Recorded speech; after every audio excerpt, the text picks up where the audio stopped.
നിമിഷപ്രിയയുടെ മോചനവുമായി ബന്ധപ്പെട്ട വാർത്ത ആ പ്രതീക്ഷയ്ക്ക് മങ്ങലേൽക്കുകയാണ് എന്നാണ് ഇപ്പോൾ മനസ്സിലാക്കുന്നത്. സാനിയോ മനോമി എനിക്കൊപ്പം ഉണ്ട്. സാനിയോ, നിമിഷപ്രിയയുടെ കാര്യത്തിൽ നമ്മൾ ആദ്യം വലിയ പ്രതീക്ഷയുണ്ടായിരുന്നു. കാന്തപുരം ഉസ്താദൊക്കെ ഇടപെട്ടു. അപ്പോൾ വലിയ പ്രതീക്ഷ വന്നു. വധശിക്ഷ നീട്ടിവെക്കുന്നത് നമ്മൾ വലിയ പ്രതീക്ഷയോടുകൂടിയാണ് പ്രേക്ഷകരെ അറിയിച്ചത്. ഇപ്പോൾ ആ പ്രതീക്ഷ മങ്ങുകയാണോ? ആ പ്രതീക്ഷ മങ്ങുകയാണോ എന്നുള്ള ചോദ്യത്തിന് തീർച്ചയായും ഉത്തരം പറയേണ്ടത് കാന്തപുരവും അദ്ദേഹവുമായി ബന്ധപ്പെട്ട ഓഫീസും ഒക്കെ തന്നെയായിരിക്കും. പക്ഷേ അവരിപ്പോൾ എനിക്ക് മനസ്സിലാക്കാൻ കഴിയുന്നത് അവർ ചർച്ച നടക്കുന്നുണ്ട് എന്നുള്ളത് തന്നെയാണ്.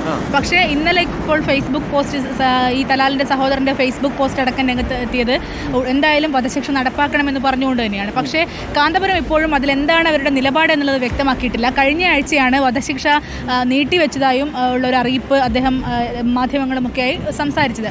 പക്ഷേ അദ്ദേഹം ഇപ്പോഴും അവിടെ ഷെയ്ഖ് ഹബീബുമായി സംസാരിക്കുന്നുണ്ട് എന്നും അതിനുള്ള നീക്കങ്ങളൊക്കെ നടത്തുന്നുണ്ട് എന്നൊക്കെയാണ് നമുക്ക് അറിയാൻ കഴിയുന്നത്. ഷെയ്ഖ് ഹബീബ് ഇടപെട്ടാൽ തന്നെ തലാലിൻ്റെ കുടുംബം ഈ വിഷയത്തിൽ അനുകൂലമായ നിലപാടെടുക്കുമെന്ന് തന്നെയാണ് നമ്മൾ പ്രതീക്ഷിക്കുന്നത്. പക്ഷേ അത് പുറത്തു വന്ന ഏതെങ്കിലും തരത്തിലുള്ള മറ്റ് ചർച്ചകളിലേക്കൊക്കെ പോയി ആ ചർച്ചകൾ അവരുടെ കുടുംബം കാണുകയോ മറ്റോ ചെയ്ത് അത്തരത്തിലൊരു വിവാദം ഉണ്ടാക്കേണ്ട എന്നുള്ളത് കൊണ്ടാണ് ഇപ്പോൾ അദ്ദേഹം പരസ്യമായി പ്രതികരിക്കാത്തതെന്നാണ് നമുക്ക് മനസ്സിലാക്കാനാവുന്നത്. അപ്പോൾ തലാലിൻ്റെ സഹോദരൻ സോഷ്യൽ മീഡിയയിൽ ഇട്ട പോസ്റ്റ് ഒരു ആശങ്കയാണ്. അതാണ് ഒരു പ്രധാനപ്പെട്ട ആശങ്ക. പക്ഷേ നമ്മൾ മനസ്സിലാക്കുന്നതനുസരിച്ച് തലാലിൻ്റെ സഹോദരൻ ദിയാദനം സ്വീകരിക്കാനുള്ളൊരു കപ്പാസിറ്റി അല്ലെങ്കിൽ അദ്ദേഹത്തിന് അതിനുള്ള അവകാശമില്ല എന്നുള്ളതാണ്.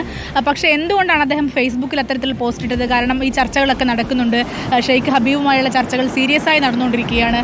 അപ്പോൾ എന്തുകൊണ്ടാണ് ഒരു പോസ്റ്റ് ഇട്ടത് എന്നുള്ള കാര്യം ഒരു പക്ഷേ ബാർഗൈനിങ് ആയിരിക്കുമോ എന്നറിയില്ല നമുക്ക്. അതുകൊണ്ടൊക്കെ തന്നെയാണ് ഈ കാന്തപുരവും ഈ വിഷയത്തിൽ സംസാരിക്കാതിരിക്കുന്നത് എന്നുള്ളതാണ്. കാരണം ഏതെങ്കിലും തരത്തിൽ അവരെ പ്രകോപിപ്പിക്കാതിരിക്കാനൊക്കെ ആയിട്ടാണ് കാന്തപുരം പരസ്യമായ ഒരു പ്രതികരണം നടത്താത്തതെന്നാണ് നമുക്ക് മനസ്സിലാക്കാൻ.